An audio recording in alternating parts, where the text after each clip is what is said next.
Mine damer og herrer, god morgen og velkommen til. Vi er nået til 8:30. Vi er faktisk forsinket allerede. Nej, hvor er det dejligt at se, at I møder så talstærkt op fra morgenstunden. Ja. Tämä sitten killuaritsi. Imat ippassaq programmi aqusaarsimasarput oqaseqarfiilaariarlu ullaaptungaa pisussat imat sammilaassavagut aamsoorunam ualimut. Neriuppunga ippassa unnussiorluarsimassa susi aammalu imat ippassaq saqqummiisut soqutiginartut nunatta avataaningaanneers qaaqqusat minnaungitumillu aam nunatsinningaanneers politiikerit saqqummiussaat imat soqutiginartut eqqarsaatiilluarsimariarlusigit aamma ullumikkut apeqqutissannut nutaanut piareersimassa susi. Ullumikkut imat sammisassarput tassaavo kalaallununaani aningaasarsiorneq. Arlaatigut annertuumik itisiliillu talu kisianilu aamma imat siammasissumik sammissavarput tas imaappo kalaallununaani aningaasarsiorneqqanoq imat patayaannerusumik pisuungornerullu talu aningaasarsiorne eqqarsaatigalu inississinnavarput ineriartortissinavarput kalaallununaani inuusutissarsiorneq aam patayaatsok taanna aam taamatulluin narsiammasissoq aammalu inuiaqatigin iluaqutaasoq minnaungitsumillu aamma sulisartut ippastusarfigisagut ilaatigu amigaatigineqartaqisut peqataanerusut qanu illuta tamakko qulakkeersinnaavagut tas ullumikku apeqqutisoqutiginartut aamma sammisussaagatigit pissanganartumik oqallinnissaq naatsorsuutigaarpu ilissi aam peqataaffiumaarissi ullaaptungaa saqqummiisut naammasseriarpa tataava aamma oqallitsitsissaagut aamma ualimut imaat eqimattakkuutaarluni isumasiortoqareerpat aamma oqallinneq nutaaq aam pingorumaarpoq tassungalu aam innersuutigeqqiinnassavarput apeqqutit inersuarmingaanniit piareersimaqqulluit aamal nalunaaruutigeqqulluit arlaatigut apeqqutissaqaraangassi. Vi introducerer jo om lidt en serie af overordentligt kompetente mennesker med indblik i Grønlands økonomi. Vi skal høre fra formanden for Grønlands Økonomiske Råd og fra direktøren for Grønlandsbanken og flere andre. Og så offentliggør vi i dag eller det gør vi ikke, men hovedfolkene bag offentliggør en række helt nye analyser af, hvilke udfordringer og muligheder Grønland står overfor i fremtiden. Der kommer I til at se en film, så vi også dæmper lyset og laver biograf og det hele. Og som i går, så bliver formatet, at vi efter formiddagens indlæg samler oplægsholderne heroppe til et panel, så I får lejlighed til at stille spørgsmål. Jeps. Har du fortalt, at vi holder frokost også? Det nåede jeg ikke til. Nej, men det gør vi kl. 12. Og efter frokost, så er der de her 4 workshops. Ja. Ja. Og kl. 15:30 i eftermiddag, så samler vi borgmestre, kommunalpolitikere for det meste af kysten. Fordi uden kommunernes hjælp og medvirken, der bliver det meget vanskeligt at nå det, vi talte om i går. Den økonomiske uafhængighed og ikke mindst selvfølgelig den politiske uafhængighed. Og der bliver der selvfølgelig igen mulighed for at stille spørgsmål. Og til allersidst, så er der en reception, og det bliver herude i foyeren. Ja. Og så skal vi huske, at vi også i dag bliver livestreamet, eller bare transmitteret på KNR. Og jeg skal lige finde ud af, hvor kameraet står. Jeg tror, det er det, der står der. Tikkeslåeri, velkommen til seerne også. Dem, der er med, I kan jo se med fra hele Grønland, og resten af verden kan følge med på GE's hjemmeside hele dagen. Ja. Og så er vi vist igennem de praktiske bemærkninger, så skal jeg bare invitere den første taler op her. Torben M. Andersen er efterhånden jo kendt af de fleste i Grønland som formand for Grønlands Økonomiske Råd. Det har han været i en årrække nu, og selvfølgelig blandt dem, der kender til danske forhold, også kendt som tidligere formand for formandskabet for Det Økonomiske Råd i Danmark. Tusind tak, fordi du er kommet, Torben, og de næste 15-20 minutter, det er dine.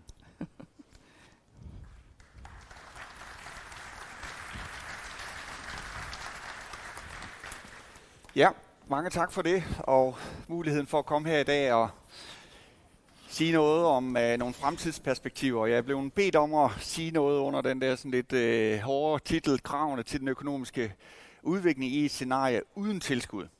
Og det er selvfølgelig lidt voldsomt, hvis det sådan er helt uden tilskud. Men det vil jeg prøve at snakke lidt om, hvad det er for nogle perspektiver, hvad det er for nogle størrelsesordner, vi taler om her. Men først lige bare et billede på, hvordan økonomien har det i dag, og figuren ude til højre, den viser udviklingen i den økonomiske aktivitet, renset for prisstigninger, så det er sådan den reale økonomiske aktivitet, og den kan I se, den har været, altså den peger den rigtige vej, den her graf. Den havde en stigning der fra 2003 og frem, og så var der en periode 2008-9 stykker og en 4-5 år frem, hvor der ikke skete så meget, og så har der så igen på det seneste været pæn vækst, og den stiplede del af kurven, det er prognosen fra Økonomisk Råd, hvor vi regner med, at væksten fortsætter. Så der er pæn gang i økonomien. Det er primært drevet af fiskeriet, hvor der har været i nogle år en ganske gunstig udvikling på priserne og også på mængderne. Så det er jo glædeligt, at der har været den udvikling, og man kan se det på mange aspekter i samfundet. Beskæftigelsen er høj, mange oplever indkomstfremgang. Faktisk den figur, I ser der, viser egentlig ikke helt indkomstfremgangen, fordi det har været sådan, at når priserne på fisk stiger mere end priserne på det, der bliver importeret, det man forbruger, jamen, så har man en reel indkomstfremgang, og det har det også været. Så der er rigtig gunstigt udvikling der. Og man må også sige, hvis vi kigger på de offentlige finanser, at jamen, der har ikke været store underskud, eller der har ikke været underskud, sådan samlet set, og der er ikke opbygget en stor gæld, så i modsætning til mange andre lande, så er der ikke de der klassiske gældsproblemer at tumle med. Selvom man lige så skal huske på, at selvom selvstyre som sådan ikke har gæld selv, så har de implicit noget gæld via helt eller delvis selvstyreejede selskaber, som har gældsposter og som følger eksponeret for risiko, blandt andet i fiskeriet. Men det er sådan set en meget god baggrund, altså økonomisk baggrund. Man skal så stadigvæk huske på, at det er drevet af fiskeriet. Man kan lidt sådan, hvis man sætter lidt på spidsen, det er drevet af noget udefra, når man ikke selv har kontrol over prisudviklingen, i hvert fald af verdensmarkedspriserne. Og mængderne i fiskeriet er jo også bestemt af nogle andre forhold, hvor reguleringen selvfølgelig er utrolig vigtig. Men det så er pointen her, det er, at man kan ikke tilskrive den kunstige udvikling til, at de underliggende strukturproblemer er løst, eller til, at der er ligesom kom gang i en ny erhvervsudvikling. Så en positiv udvikling, men de grundlæggende problemer, de er der stadigvæk. Og det vi jo nu ser, ikke, det er, at der er meget høj beskæftigelse, og der er en reel risiko for overophedning i økonomien. Der er mange projekter i gang og i støbeskeen, og der er mangel på kvalificeret arbejdskraft rigtig mange steder. Betydningen af tilskuddene, forsøgt at illustrere den her figur over, den viser sådan sammensætningen af de samlede indtægter til den offentlige sektor, altså selvstyret og kommunerne. Og den gule dernede, det er de skatter og afgifter og også lidt andre indtægtskilder, som ligesom kommer fra den normale ting, og så tilskuddene, det er de øverste felter i figuren. Det blå, det er bloktilskuddet. Så er der en her, den orange, som kaldt opgaver varetaget af staten. Altså det er de opgaver, staten løser i Grønland, som for eksempel politiet og retsvæsenet, de koster selvfølgelig nogle penge. Og det kan man sige, jamen det er jo sådan en slags indtægt. Det bliver ikke indtægtsført, men det er jo nogle opgaver, som bliver udført og som bliver betalt af staten. Og hvis ikke staten varetog dem, jamen, så skulle man selv betale for dem. Så derfor kan man godt sige, at det er sådan set en slags indtægt, og så er der EU oppe i toppen. Bloktilskuddet i 2017, det er sådan 3,8 milliarder, og de der opgaver, det er cirka 1,2. Så hvis vi sådan tager bare i runde tal, så er det cirka 5 milliarder, vi taler om i tilskud fra Danmark, ud af et samlet indtægt. Og igen, hvis vi sådan lige bare får det til, at jeg kan finde ud af at lave noget hovedregning på det om lidt, så er de samlede indtægter cirka 10 milliarder. Så i meget runde tal, så har vi indtægter til den offentlige sektor på 10 milliarder. Halvdelen kommer via tilskud, altså 50%. Og så dertil kommer selvfølgelig ikke hjemtagende opgaver, hvad der ligger i andre opgaver eller ting, som bliver løst af altså rigsopgaver inden for rigsfællesskabets rammer. Så det man sådan lidt kan sætte det på spidsen og sige, at hvis vi har de der 10 og de 5, det kommer fra tilskud, og vi skal klare os uden, så altså, hvordan skaffer man 5 milliarder ud af et budget på 10 milliarder? Og det der dernede, det skal forestille en bagsiden af en kuvert, for det her er sådan bare lige nogle hurtige overslag. Fordi det der med at sige, hvordan vil det se ud, hvis der slet ingen tilskud var? Altså det er så voldsomt drastisk en ting, at den slags, sådan, man kunne kalde det i gåseøjne jordskælvsanalyser, de er meget svære at lave. Altså det vil være virkelig voldsomt. Og den første pind siger jo lidt om det, jamen nu jeg så siger, okay, de der 5 milliarder er der ikke, som vil lave besparelser. Jamen det vil sige, at selvstyre kommuner sådan igen i bredere termer kan kun udføre hver anden af de opgaver, de laver i dag. Tænk på konsekvenserne for undervisning, sundhed, ældrepleje, alt muligt. Så det vil være en meget drastisk ændring, som vil have meget store fordelingspolitiske, sociale konsekvenser, og det vil formodentlig føre til, at rigtig mange vil flytte ud af landet, fordi de vil føle, at standarderne er simpelthen gode nok, og dem, der måske selv vil flytte ud, det er dem, der har uddannelser osv., så det vil virkelig sætte en drastisk ting i gang. Så man siger, okay, hvis ikke vi laver besparelser, så må vi have nogle skatter.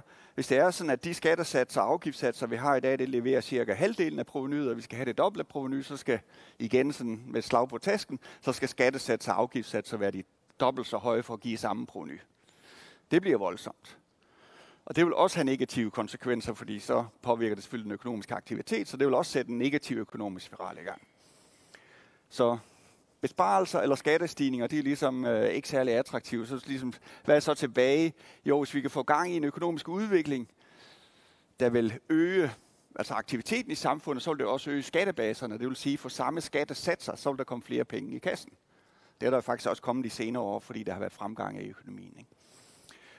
Og så kan vi igen sådan lige lidt groft sige, hvad skal der så til? Jamen, BNP skal cirka fordobles.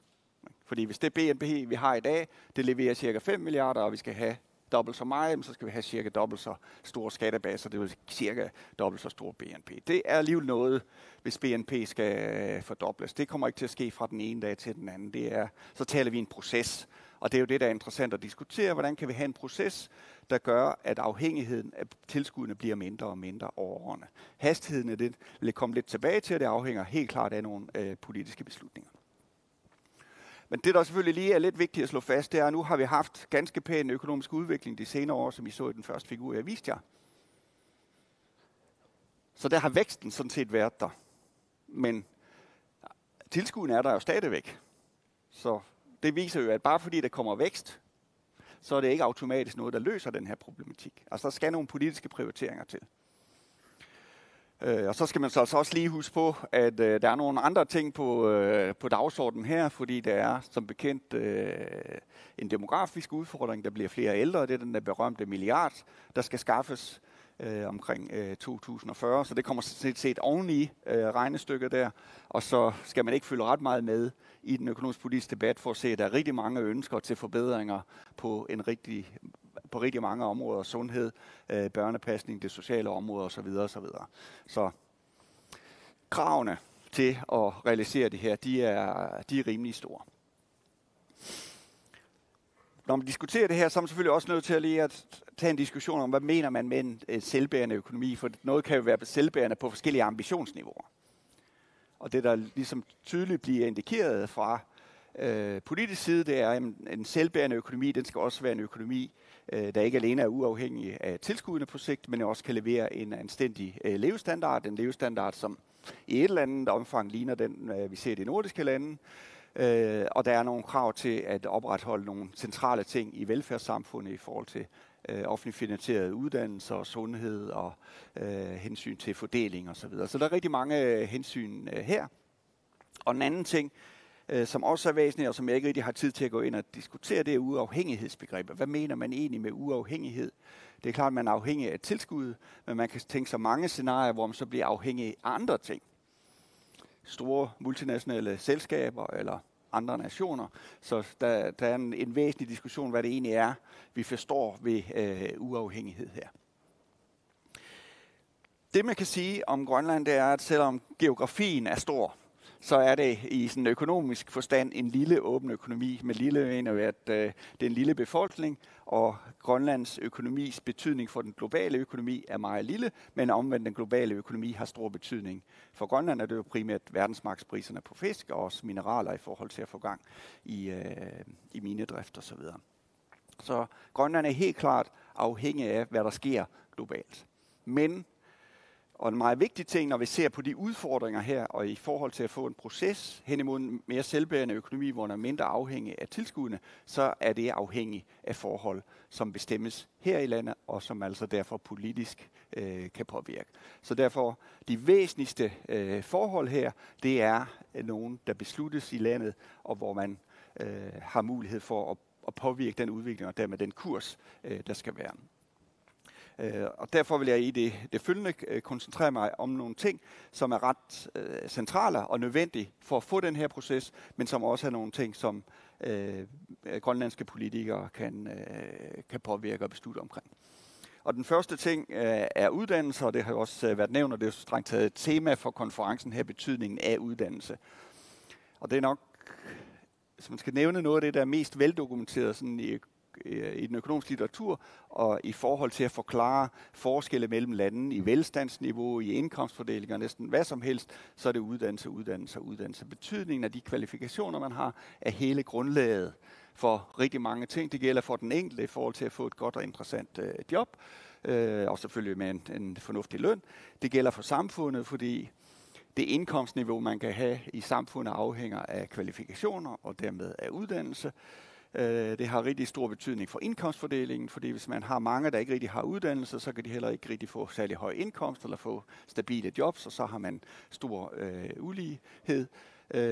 En af de ting, der påvirker de offentlige finanser allermest, det er, når folk skifter mellem at være uden for arbejdsmarkedet og til og typisk at modtage en eller anden ydelse, og så komme i beskæftigelse. En person, der i dag modtager en ydelse, og så kommer i beskæftigelse på en SIK-løn, vil forbedre de offentlige finanser i et år, en person med ca. 100.000 kroner. Det er et ret stort beløb, hvis man begynder at tænke på, at hvis du kan flytte 1.000 personer permanent fra at modtage ydelse til at være i beskæftigelse, så får vi en stor effekt på de offentlige finanser. Så hele det offentlige økonomi er også meget afhængig af beskæftigelsen, som så igen afhænger af uddannelse. Den figur, I ser her, det er en fremskrivning af, hvordan uddannelsesniveauet vil udvikle sig med udgangspunkt i de bevægelser, vi har set i de senere år. Det I kan se, det er, at hvis I kigger på den røde søjle, det er dem blandt de 15- og 65-årige, der ikke har uddannelse ud over folkeskoleniveauet, den falder. Og I kan også se, at nogle af de lidt mørkere blå farver, de stiger en lille smule. Så der er forbedringer på vej igennem uddannelsessystemet. Der er jo alle mulige grunde til at understrege, at der er forbedringer. Men det er jo også samtidig tydeligt ud af figuren, at det går relativt langsomt. Og i 2040, altså om godt cirka 20 år, så vil der altså stadigvæk være godt 40% af arbejdsstyrken, som ikke har noget uddannelse ud over folkeskolen. Det er en meget høj andel i forhold til de ambitioner, som jeg var inde på før, i forhold til, hvad økonomien skal levere. Så selvom der er forbedringer, så er hastigheden på forbedringerne, den er meget langsomt. Og derfor er der simpelthen et meget stort behov for en massiv indsats på uddannelsesområdet. Og skal man sige det sådan lidt skarpt, så og man kan sige sådan nogle typer som mig vil forudindtages til, det er godt at lave nogle analyser og se noget mere på tallene.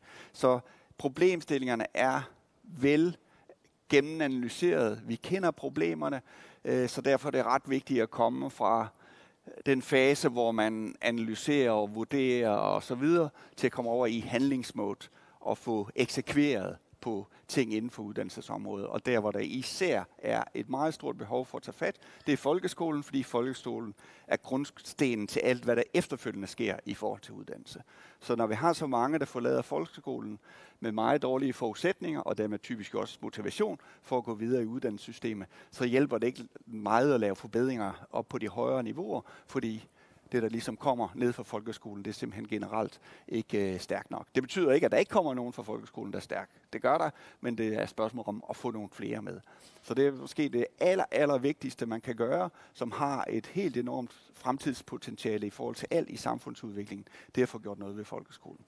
Det betyder ikke, at der ikke er andre ting inden for uddannelsessystemet, der er værd at interessere sig for, og et af problemerne, det er overgangstrinene fra folkeskolen og videre i uddannelsessystemet, og blandt andet i forhold til lærlinger og praktikpladser osv., så der er der også nogle udfordringer. Så er der spørgsmål om beskæftigelsen. Det er vigtigt at få flere beskæftigelse, hvor skal de komme fra? Altså det er vigtigt at understrege, som kigger på situationen, ikke, så det er meget tydeligt, at problemet det er ikke mangel på jobs, det er mangel på kvalifikationer, altså personer med de kvalifikationer, der bliver efterspurgt. Det peger igen tilbage til uddannelse. Men selvfølgelig er der også nogle andre ting, man kan gøre. En af de ting, som selvfølgelig har effekt, det er alle indsatser inden for det sociale og arbejdsmarkedspolitiske område, som kan bringe nogle af de grupper, der i dag står på randen af arbejdsmarkedet, ind og i beskæftigelse. Jamen det er selvfølgelig en arbejdskraftreserve, man har, og som kan udnyttes noget bedre. Men det er også nogle komplekse ting her, som involverer typisk noget socialt, men det afhænger også af nogle ting i forhold til indretningen af det sociale sikkerhedsnet og gevinsten ved at komme i arbejde og sådan nogle ting. Den anden ting, som er ret væsentligt, det er, at der jo faktisk er en potentielt meget stor arbejdsreserve i de eksisterende erhverv, og det er jo så primært den offentlige sektor og fiskeriet. Det vi har set i alle lande i takt med økonomisk udvikling, det er, at de traditionelle eller eksisterende erhverv, de får øget effektivitet og produktivitet, og det frigør arbejdskraft, der så kan komme ind i de nye erhverv. Så derfor er det utrolig vigtigt, at man ikke fastholder beskæftiget i det etablerede erhverv, fordi det gør det sværere for de nye at etablere sig, og det gør sværere at få den her samfundsøkonomiske proces i gang. Og det gælder fiskeriet, som sagt, og det gælder også den offentlige sektor, som bekendt. Den offentlige sektor er stor her i landet, og derfor er der mange ansatte i den offentlige sektor. I forhold til den der holdbarheds- og vækstplan, der skal løse demografien, der er der faktisk lagt op til, at man skal lave ret store besparelser inden for den offentlige sektor, som også vil betyde reduktion i antallet af offentlige ansatte. Det er så lidt interessant, at i den politiske økonomiske beretning, der lige er kommet, der blev det faktum faktisk ikke engang nævnt. Og det antyder så, at den ret væsentlige ting i hele den økonomiske politiske strategi, den er ligesom sat på pause. Og det er jo ret uheldigt, fordi det er vigtigt at få de her ting netop konkretiseret og omsat i handling, og ikke bare have en plan på området. En anden ting, som er utrolig vigtigt, det er de regionale forhold og forskelle. Og det er klart, det er noget centralt, og det er nogle ting, der knytter sig nogle meget centrale politiske målsætninger til, og det er ganske forståeligt i forhold til geografi og hele landet bosat og kultur og sådan nogle ting. Så der er nogle væsentlige hensyn der. Men det er også væsentligt at ligesom tage den diskussion, så det ikke bliver, at de regionale politiske hensyn kommer til at blokere. Og man er nødt til at tage en diskussion om, hvor ens kan det blive, og er det de samme ting, der skal gælde i alle regioner. Vi kan se alle de diskussioner, der har været, hvad enten det er om lufthavne, fiskeripolitik, placering af offentlige institutioner, eller en udligningsreform, som ikke rigtig bliver gennemført, jamen så er der de her regionalpolitiske ting, der hele tiden ligger og som baggrund for det, og som lidt blokerer for, at man kan få truffet nogle beslutninger. Så det er man nødt til at tage noget mere direkte af den diskussion, og ligesom sige, hvad er det de forskellige regioner, hvad er deres styrker og udviklingsmuligheder? De er ikke de samme. Det må man forholde sig til, og så må man også forholde sig til, hvordan kan man så sikre en fornuftig fordelingsprofil under det. Givet det, men ligesom at have den underliggende præmis, at alle kan blive ens, det er simpelthen ikke realistisk, og det er i hvert fald ikke realistisk op mod de andre målsætninger, som der er. Og derfor er der en reel risiko for, at det kan komme til at blokere for den her proces. Den fjerde ting, det er, at i meget af den her diskussion omkring at få økonomien mere selvbærende, så ligger der tit et synspunkt om, at det er godt at være selvforsynende. Og så bliver man mere selvbestemmende, fordi man laver det hele selv. Men det er jo en lidt skæv måde at tænke det på. For det første kan man sige, at man igen skulle sætte det på spidsen. Hvis alle lande tænker på det, jamen hvem vil så købe fisk og rejer fanget her, for de vil gerne være selvforsynende. Så det er jo sådan set ret vigtigt for Grønland, at der ikke er selvforsyning, at der er international handel, fordi det er en forudsætning for, at man kan udnytte noget af det, man er god til og har meget af, nemlig fisk og skaldyr. Så er der nogen, der vil købe det, og så kan man forhåbentlig få en god pris for det, og så har man noget indkomst, og så kan man købe noget, man ikke selv har så gode forudsætninger for at producere. Og så kan vi alle sammen blive rigere. Så det er også sådan nogle gange en misforståelse i den her diskussion. Hvis der er to, der handler med hinanden, så må den ene blive snydt. Nej, typisk vil det være sådan, at de begge to har en glæde af det. Det er derfor, de gør det. Det er jo frivillig handel. Så derfor er det også vigtigt som land at tænke på, hvad kan vi gøre for at udvikle landet, sådan at der er nogle områder, hvor man er stærke. Og de områder, det er selvfølgelig knyttet til naturressourcer, i Grønlands tilfælde fisk, turisme og mineraler. Det er også det, der ligger i de erhvervsmuligheder, der bliver diskuteret. Men det er jo vigtigt at få det omsat og tænke, jamen det skal ske på en måde, hvor man er konkurrencedygtig og ikke forsøger at pakke sig selv i forhold til omverdenen. Det betyder også, at man er nødt til at være realistisk om, at på den ene side er det vigtigt, at den her udvikling omsætter sig i jobs og indkomster til befolkningen. Det har jeg understreget meget kraftigt. Men det er også urealistisk, at der ikke vil være behov for arbejdskraft udefra, kapital udefra, viden og know-how udefra. Men det, der selvfølgelig er vigtigt, det er at få det lagt ind i nogle rammer, så det kan medvirke i en proces, som kommer hele befolkningen til gavn. Og der er det sådan set ret vigtigt, at det politikerne skal gøre her, de skal sætte de rammer.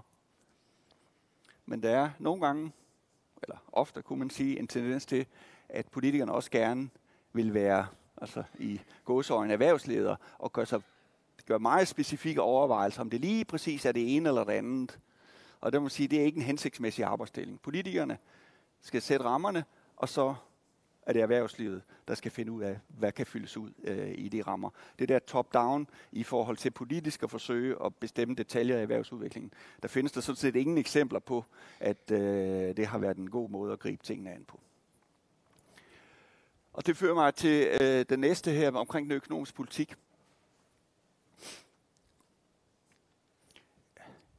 Man kan diskutere langt og længe detaljer omkring skattesystemets indretning og arbejdsmarkedspolitikken og hvad ved jeg, og hvilken effekt vil det have på økonomisk aktivitet og investeringer og mulighed for at tiltrække nogen udefra og sådan noget. Det spiller klart en rolle. I alle de analyser, der er lavet, hvor man ligesom kigger på, hvorfor der er nogle lande, der har klaret sig godt, og hvorfor nogle, der ikke har klaret sig godt. Og også blandt lande, der har mange naturressourcer, der er nogen, der har klaret sig godt, og der er nogen, der ikke har klaret sig godt, selvom de egentlig havde fra naturens side gode forudsætninger for at klare sig godt. Så kommer man altid frem til, at jamen, det, der er rigtig, rigtig stor betydning, det er politik og institutioner. Hvis ikke man har klar politik, hvis ikke man har stabile og transparente institutioner, så bliver det meget svært at få gang i en økonomisk udvikling. Og det betyder jo, det understreger, at det er utrolig vigtigt at have en klar og stabil og troværdig økonomisk politik. Det er utrolig vigtigt at have nogle meget transparente regler og en transparent administration, så man ved, hvad man er oppe imod. Og jeg understreger det her, fordi det er jo en af de ting, man har mulighed for at gøre noget ved. Som udmærket klar over, det godt være lidt sværere i den politiske verden, men det er faktisk utrolig vigtigt. Og hvis man ikke har øje for det, jamen så har vi problemer i forhold til usikkerhed og zigzagkurs. Hvad bliver politikken? Hvad bliver politikken i morgen? Hvordan vil det påvirke? Det er også noget af det, der har været oppe i diskussionen omkring fiskeripolitik, men også i forhold til potentielle nye aktiviteter. Hvordan vil fremtidig beskatning være? Hvad vil reglerne være? Kan man finde på at lave dem om? Og sådan nogle ting. Så det at sikre den der stabilitet, det der grundlag, det er helt fundamentalt for at få de her processer i gang, og dermed få en udvikling, der bliver til landets bedste. Det betyder jo ikke status quo. Der har været inde på det, ganske vist lidt kort. Der er en lang række områder, hvor der er behov for initiativer og reformer, og også for eksekvering på de her ting. Men det, der er vigtigt, det er jo ligesom at have de klare politiske signaler. Hvor er det, vi vil på vej hen? Hvad vil reglerne blive? Hvad er det, man kan regne med, vil være det der, den har skubbet sig, der vil være udviklingen fremadrettet. Og det inkluderer jo også, at man er nødt til at italesætte de problemer, der er. Der er nogle meget centrale prioriteringer af det her. Det kommer man ikke udenom. Og derfor er man også nødt til at tage diskussionen om prioriteringerne. Så sammenfattende en bevægelse i retning mod mere selvbærende økonomi. Det forudsætter handling, og altså nogle ting, man selv har styr på. Økonomisk vækst er en nødvendighed her, fordi vi skal have mere aktivitet, som så kan give et større finansieringsgrundlag, give større velstand, men det løser ikke automatisk problemerne. Der er behov for prioriteringer i de her ting, som en forudsætning for, at det er realistisk at udfase tilskuddene over tid. Og det betyder, for at komme tilbage til det med betydning af politik og institutioner og klarhed, det betyder, at der er utroligt stort behov for at have en klar plan for, hvor der er man er hen. Så man ved, hvad er det, vi styrer efter i de her ting. Hvis det er, at tilskuddene skal udfases, jamen, hvad er det så for en model, man forestiller sig for det? Er det, som man har gjort i Færøerne, eller hvad er det, der skal ske, sådan at der er den klarhed for processen? Alt er ikke muligt. Prioritering er nødvendigt. Vi har sat lidt op her, at det er fuldstændig med på, at politikerne står med en meget stor dagsorden. Så det bør man også give dem, og man kan ikke alt på én gang. Så her er 3 ting, som vi anser som utrolig væsentlige, og noget af det, man bør tage fat om hurtigst muligt. Uddannelse har vi været inde på. Det er forudsætningen for næsten det hele, vi taler om her. Og det er også klart, at de fundamentale ændringer på uddannelsessystemet i folkeskolen, altså det tager jo, selvom man gør det rigtigt fra i morgen, så tager det jo altså nogle år, før det begynder at vise sig ved, at det er dem, der kommer ud af uddannelsessystemet i den anden ende. Så det, man kan gøre i dag, som har det største perspektiv for at sikre et bedre grundlag om 10-15 år, det starter i uddannelsessystemet. Arbejdsmarkedet har jeg været inde på, så der er helt klart nogle udfordringer og problemer på arbejdsmarkedet, man skal have fat i.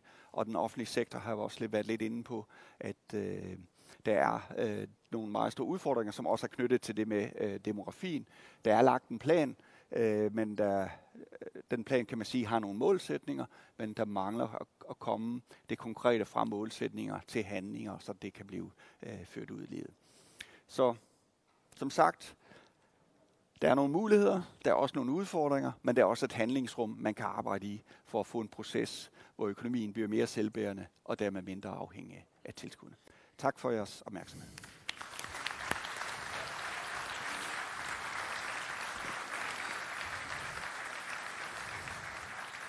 Tusind tak, Torben Andersen.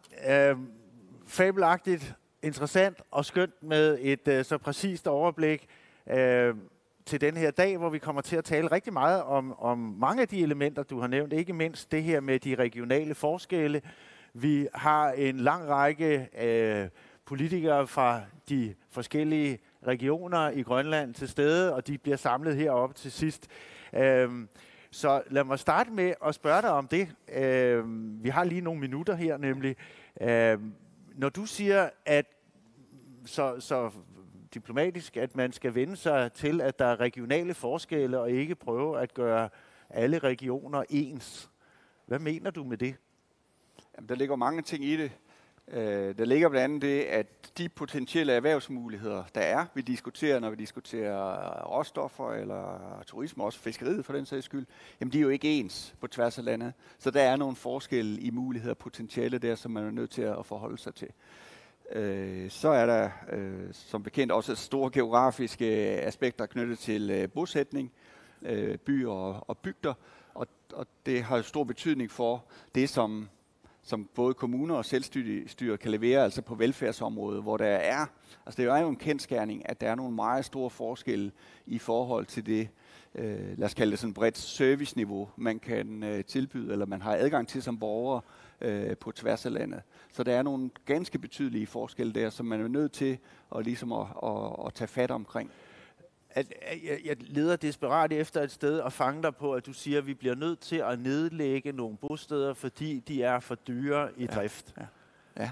Er det det, du mener? Det er det, man politisk kan diskutere. Det har jeg ikke nogen mening om. Nej. Men det er der andre, der har her i landet. Ja. Det er jeg fuldstændig klar over. Men vi er nødt til at være realistiske omkring det her. Det er de her forskelle. Hvis man ikke politisk vil tage diskussionen, så der ligger i det spørgsmål der, det sker jo stille og roligt ved, at der sker fraflytning fra de små byer og bygderne. Det kan vi faktisk se i tallene nu, at de yngre, de flytter. Det påvirker med det samme sammensætningen der. Det betyder også, at der bliver født færre børn på de der steder, så lige pludselig begynder det at gå stærkt, og så har man lige pludselig det problem, at her har vi nogle områder, hvor der bor fortrinsvis ældre mennesker. Hvordan skal man håndtere det i forhold til, at der også er en sammenhæng mellem alder og i forhold til sygdom og fysisk førlighed og så videre. Så prioritering, den kommer man ikke udenom. Det er en politisk prioritering, man kan ikke give økonomisk svar på, hvad der er rigtig forkert her, men man kommer ikke udenom, der er en prioritering. Nej, og som du siger, der er jo ikke et økonomisk svar på, hvad der er rigtigt og forkert her. Det er op til politikerne, og de kommer lidt senere. En anden politiker, som vi havde besøg af i går, Vitus Qujaukitsoq, er interviewet i det her blad. Jeg laver igen en lille reklame. Ikke fordi jeg tjener ikke penge på det her blad, det vil jeg lige understrege. Men jeg synes, det er interessant, at Vitus Qujaukitsoq i det her blad forholder sig til spørgsmålet om netop, hvad sker der i det omfang, at man begynder at forberede sig på at skulle undvære bloktilskuddet. Præcis det, du talte om her. Så kunne jeg få dig til at spole tilbage, bare så vi lige fik den søjle over bloktilskuddets placering i økonomien. Den der, ja. Det var egentlig den næste, jeg tænkte på. Ja, fordi her er alle effekterne, som du forholdt dig til. Og man kunne sige det, hvis jeg skulle sige det lidt skarpt, så er alle de effekter, du peger på, jo negative. Eller i hvert fald, det er vanskeligheder, du beskriver.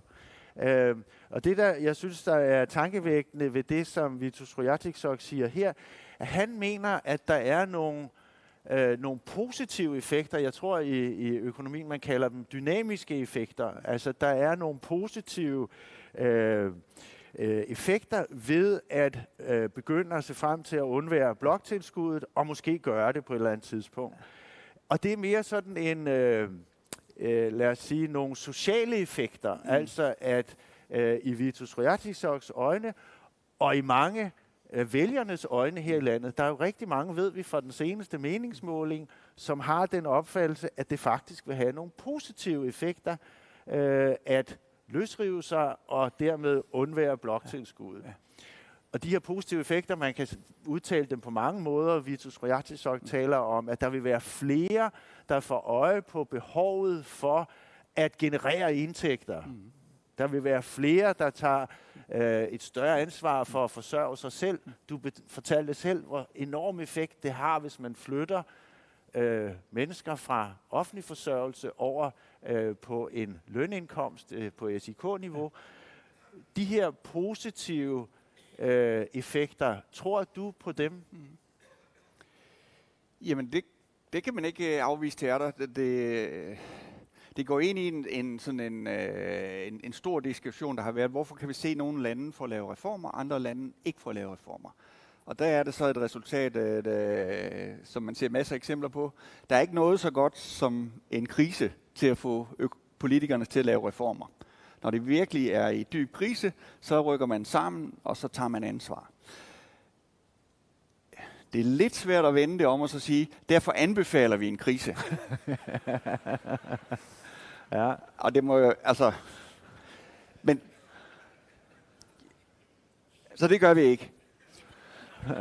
Men derfor kan man jo godt udløse nogle af de effekter, og det var det, jeg fik lige kort sagt, at man kunne måske overveje at gøre lidt som i Færøerne. Ikke? Fordi det, man gjorde i Færøerne, det var, at man på et tidspunkt sagde, nu låser vi bloktilskuddet i kroner og øre, det vil sige det der med, at det bliver reguleret op hvert år med løn- og prisstigningen i Danmark, der bliver slået fra. Det betyder jo reelt, at købekraften af det, man får, det stille og roligt kører ned.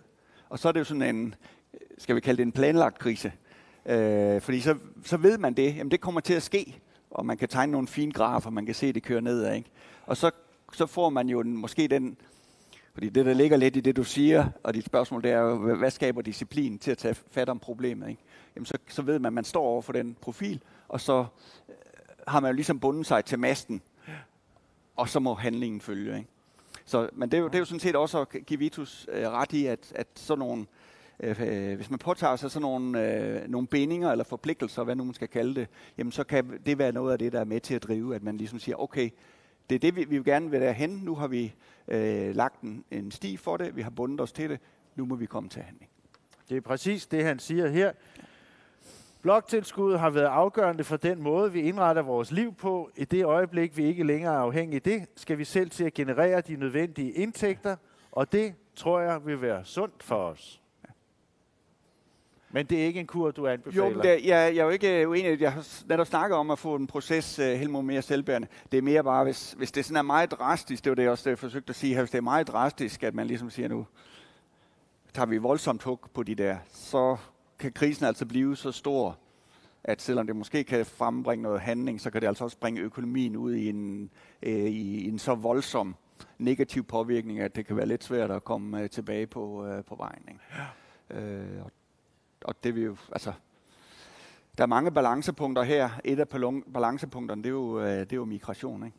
Og hvis man lader mærke til min søjle med det der med uddannelse, så må man se, at det bliver mindre og mindre. Det er fordi, der faktisk er en tendens til, at befolkningen bliver lidt mindre, og vi ser en netto fraflytning fra landet, og også blandt nogen, der har uddannelse. Så hvis man laver alt for stor chokterapi der, så er det måske især nogle af dem, man risikerer at miste. Og så har vi bare skabt et større problem, end ved at løse et problem. Ja. Så det er derfor, man skal lige tænke sig om en ekstra gang her. Torben M. Andersen, hvor er det skønt, du er her, og hvor er det dejligt at vide, at du kommer igen op i panelet, om ikke så frygtelig længe. Tusind tak for nu.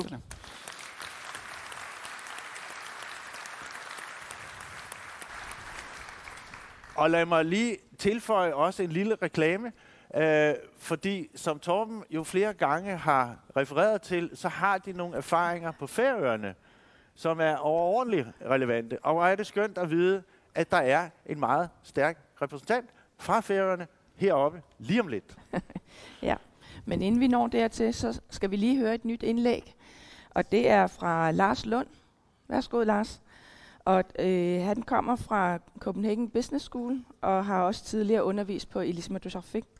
Og du skal fortælle os noget omkring, hvorfor Grønland har så stort et offentligt forbrug, og hvad det vil koste at hjemtage fra Danmark.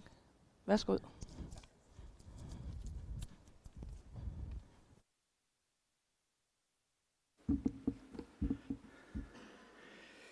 Hvorfor så stort et offentligt forbrug i Grønland?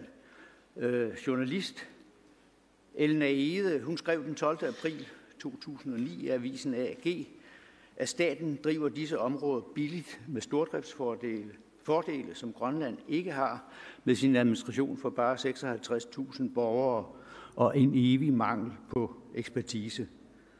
Hun skrev om nye opgaver, som Grønland kan hjemtage efter selvstyreloven, som jo trådte i kraft senere samme år. Stordriftsfordele for Danmark, smådriftsulemper for Grønland. På en måde er det indlysende, at der er smådriftsulemper. Gennemsnitligt elever i en skoleklasse, transport til små steder.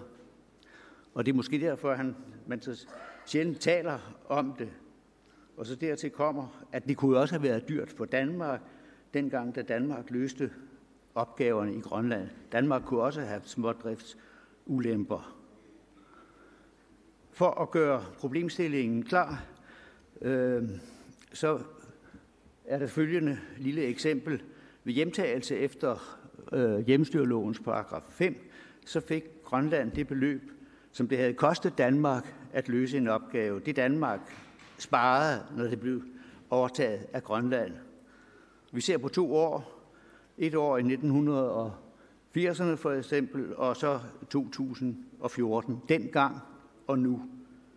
Dengang kostede det Danmark 100. I 2014 i de samme priser, der koster det 200 for Grønland at løse de opgaver. I mellemtiden er Grønland blevet 50% rigere, og BNP er steget med 50%. En meget enkel, og viser det sig realistisk tanke er, at det kunne koste 150 for Grønland i 2014. De oprindelige 100 plus 50, fordi vi er blevet rigere. Men det koster jo altså 200 og ikke de 150, og det vil sige, at der er en smådriftsulempe her på 33% fra de 150 og op til de 200. Det er hovedargumentet. Hvad kostede det i Danmark? Hvad skulle den danske udgift være steget til? Og hvad er den faktiske grønlandske udgift? Når vi siger, at det er realistisk at lade de offentlige udgifter vokse med bruttonationalproduktet, så er det sådan rent empirisk. Det er ikke nogen lovmæssighed.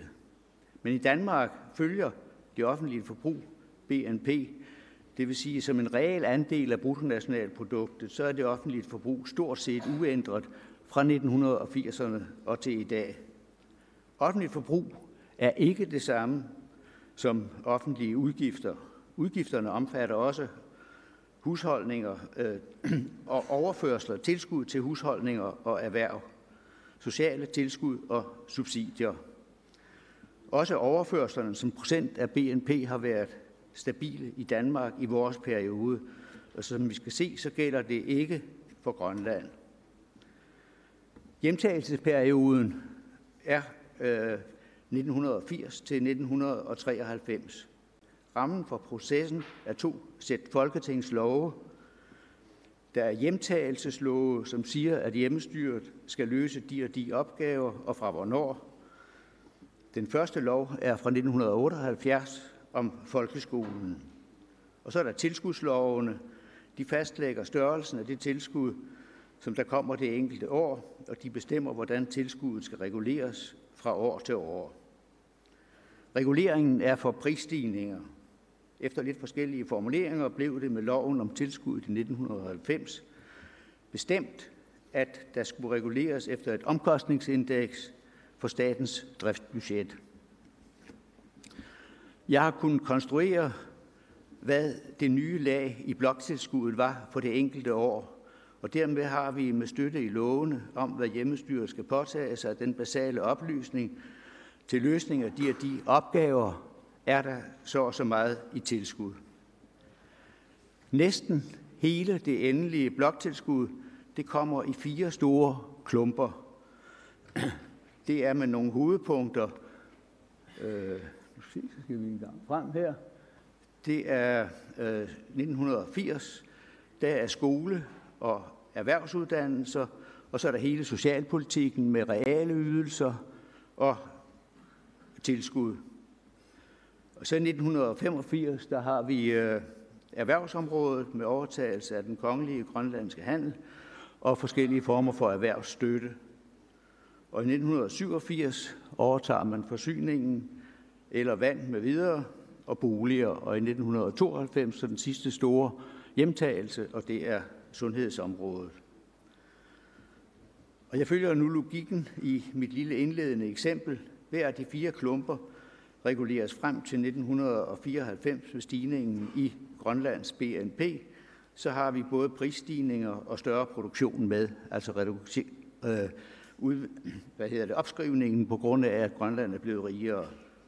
Disse beløb, de fremskrevne beløb, dem kalder vi for den fremskrevne danske udgift. Den første og den sidste klump, skole- og sundhedsområdet, det er de største, de udgør over 60% af bloktilskuddet.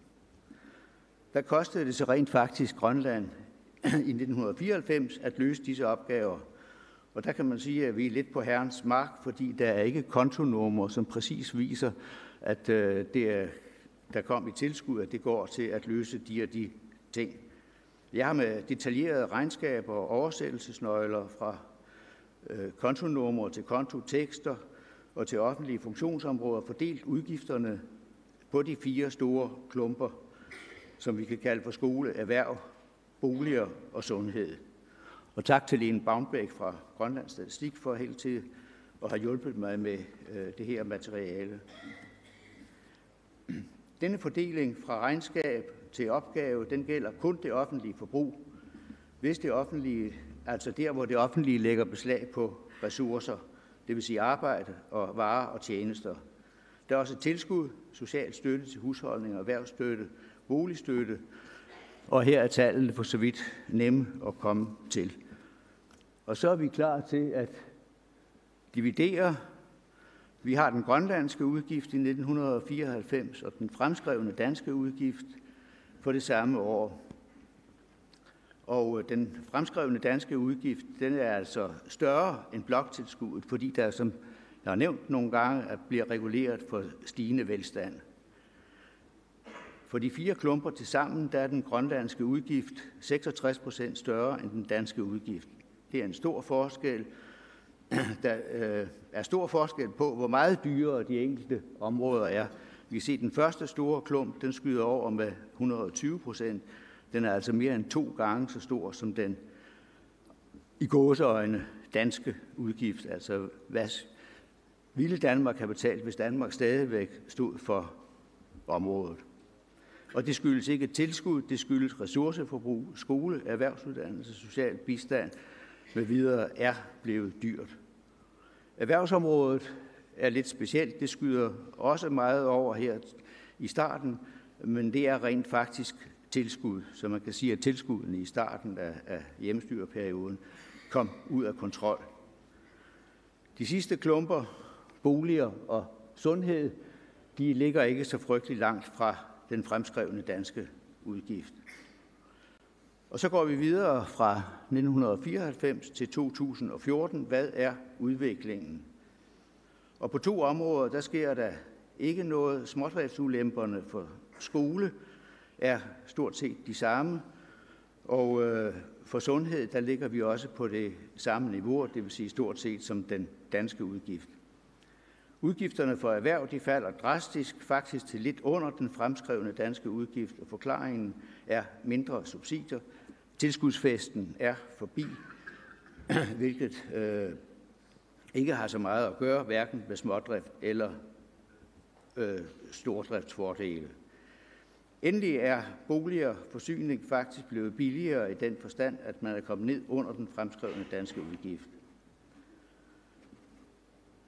Resultatet er, at alle smådriftsulemperne under 1, de falder fra 66% til 37%. Det er et væsentligt fald, men tallene er stadigvæk store. Det vil sige, at den faktiske udgift i 2014, den er 1,9 milliarder større end den fremskrevne danske udgift, og det svarer til 11% af den samlede efterspørgsel i Grønland. Og man kan sige, at det, der slår igennem i regnestykkerne her, det er altså især, at det er skolen, den klump, vi har kaldt skole, men som altså omfatter også erhvervsuddannelser og socialpolitik, at den er blevet meget dyrere. Det kunne trække tæppet væk under mine påståede ulemper, hvis de store udgifter skyldtes overførsler, tilskud til private og erhverv. Og her kan vi ikke være alt for præcise, fordi vi kender ikke overførslernes vægt i den oprindelige udmåling af bloktilskuddet. Men for det første er niveauet for overførsler betydeligt mindre i Grønland end i Danmark, og for det andet falder det frem til 2014. Så i dag der er det meget klart, at det er det offentlige forbrug, beslaglæggelsen af ressourcer, som driver udgifterne, og det er relevant at tale om smådriftsulemper. Men der er interessante nuancer, og det mest iøjnefaldende er, at sundhed i hvert tilfælde frem til 2014 ser ud til at blive på den fremskrevne danske udgift. Det jeg har kaldt den fremskrevne danske udgift. Lad os se lidt mere præcist på, hvad smådriftsulemper er. Sådan som økonomerne plejer at sætte det op. En offentlig produktion, det er jo en produktion ligesom i det private. Der produceres en mængde af et eller andet. Der er så den forskel, at offentlig produktion tit ikke bliver solgt. Men der er immervæk en produktion, og der er nogle omkostninger. Og omkostningen per enhed er dels en fast omkostning, som man dividerer med den producerede mængde, og så er der de variable omkostninger, som også divideres med den producerede mængde. Den sidste brøk, den variable omkostning per enhed, den kan vi sige, den er konstant. Det koster 1.000 kroner at ekspedere en sag, det koster 2.000 kroner at ekspedere 2 sager.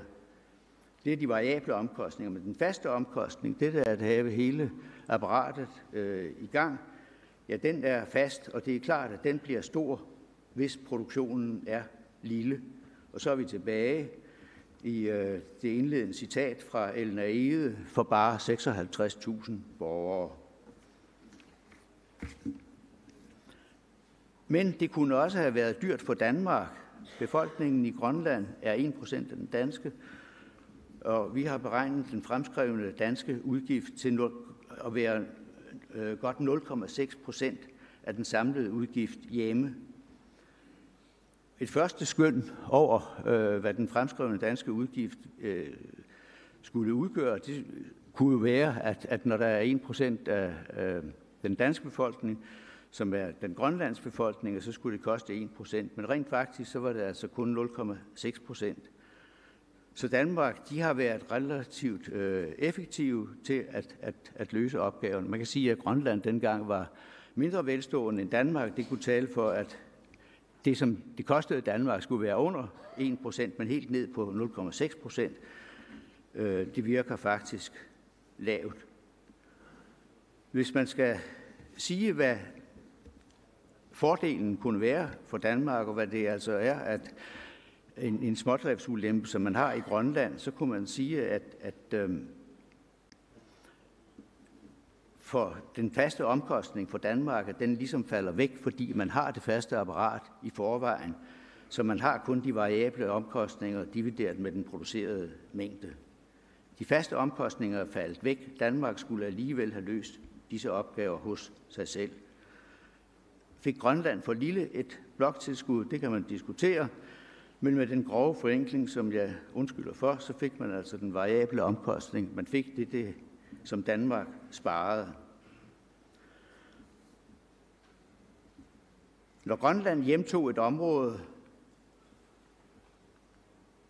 så skulle man, før man begyndte at producere, have stablet et apparat på benene. Den faste omkostning, den kunne ikke komme sådan drypvis. Og det er også, hvad beregningerne viser. Og her der kan vi især tænke på den første store del af bloktilskuddet til skole med videre. Smådriftsulemperne, de var der fra starten allerede i 1994, og er der altså stadigvæk i 2014. Ser vi tilbage på hjemtagelserne fra 1980'erne og til 2014, så er udgifterne til den første klump mere end dobbelt så stor i forhold til, hvad de i gåseøjne skulle være. Det skyldes ikke subsidier og tilskud, men at det offentlige forbrug blev meget stort. Skole og uddannelse, og her har jeg vist ikke fået sagt, men jeg har ikke i den fremskrevne danske udgift, der har jeg ikke taget, jeg har ikke i den grønlandske udgift, der har jeg ikke taget GU-skolerne og universitetet med, fordi det var nogle aktiviteter, man ikke havde i 1979, hvis man regnede dem ind oven i det, der går til uddannelse, sådan noget, så ville de der 200%, som vi havde på en tidligere planche, det ville faktisk blive et større tal. Så skole, og så er der ressourceforbrug til børn og unge på handicapområdet og til de ældre, og administrationen af disse serviceområder. Det er der, hvor det er blevet dyrt, og til gengæld så kan man altså sige, at Danmark i sin tid holdt smådriftsulemperne i kort snor.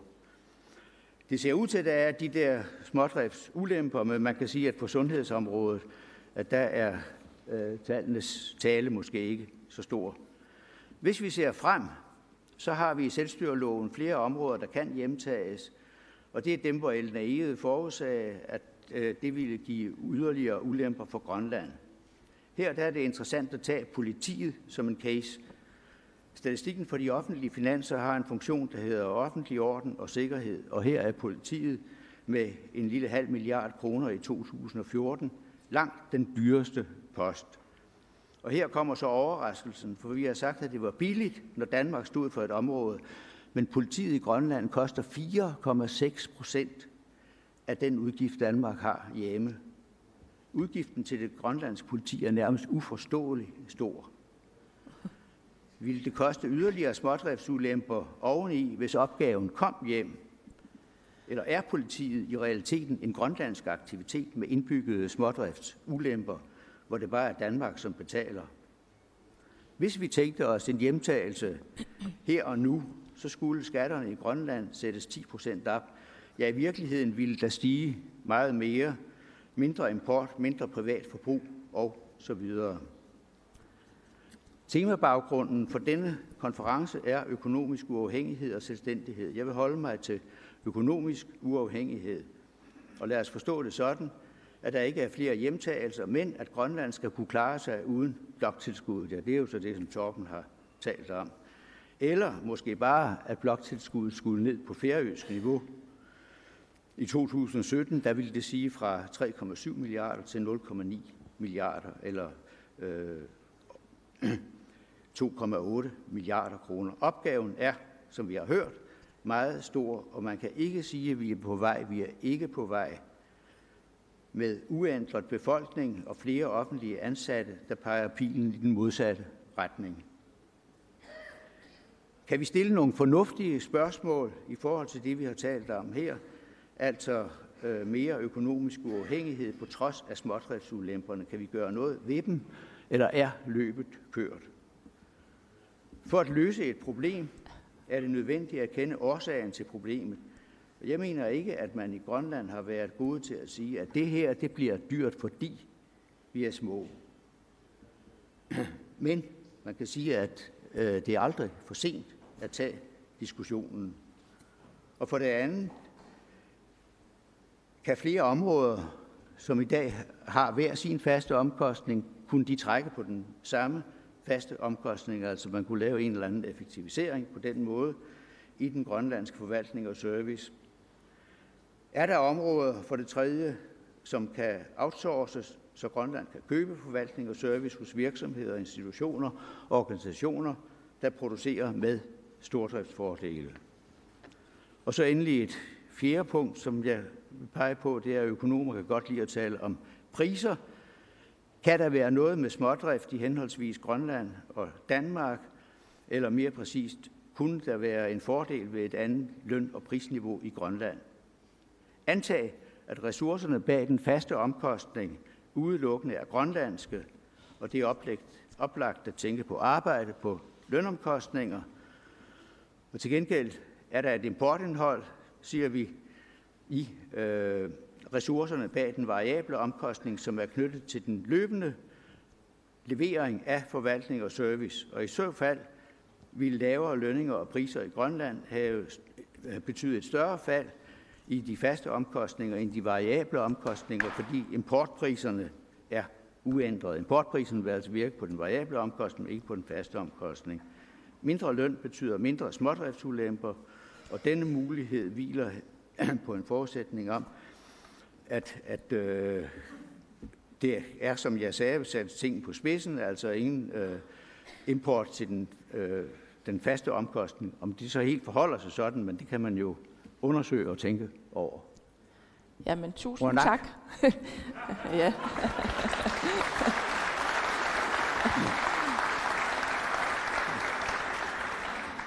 Tusind tak for et meget spændende perspektivering omkring smådriftsfordele, eller ulemper hedder det jo.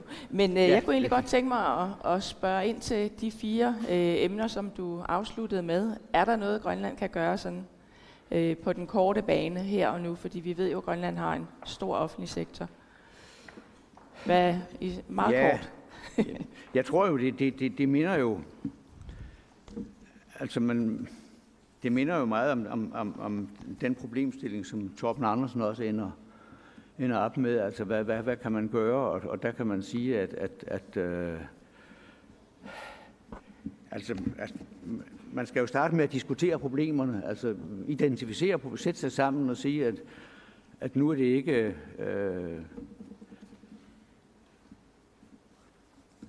hvad kan man sige... den almindelige politiske kamp, men nu er det et spørgsmål om analyse, som vi er enige om, vi vil gennemføre. Så det er altid frygteligt at sige konkret, hvad man må gøre, men det er jo klart, altså, at den der del, som blev hjemtaget i 1980 der med socialpolitik og de ydelser, man har til børn og unge og gamle og sådan noget. Og der kan man sige, at der er store sociale problemer i Grønland, og skal de så skæres yderligere ned. Men man må bare sige, at man må prøve at se på det og sige, at det er meget dyrt, og perspektivet er jo stadigvæk, som vi også har hørt tidligere, at hvis man sammensætter den samlede efterspørgsel i Grønland, sådan som man gør i dag, hvor det offentlige forbrug er større end det private forbrug, så vil skattetrykket jo blive så stort, så en hvilken som helst befolkning, den ville, hvis den kunne rejse, så ville den flygte. Okay, det var alarmerende. Så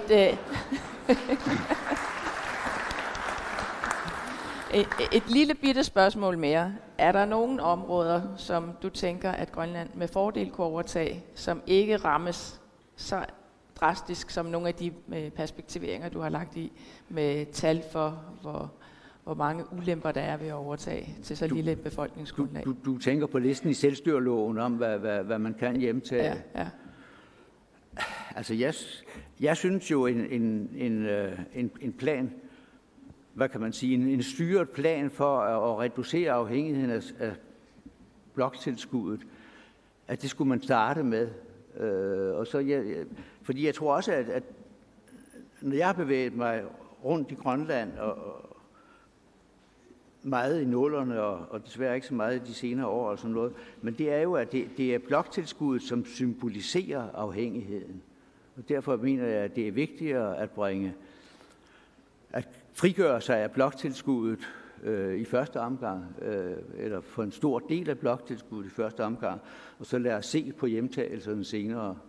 Grønland har jo hjemtaget, og det er jo sikkert meget relevant, fordi at man jo tænker på, at man skal få en mere indbringende mineindustri, end man har. Sådan noget, man har hjemtaget råstofområdet, men man har jo ikke hjemtaget andre store områder, tror jeg, siden 2009. Altså så er der gået 10 år, ikke sandt? Og det viser også lidt om den vanskelighed, der er faktisk at kaste sig over det. Ja, men tusind tak for dit oplæg.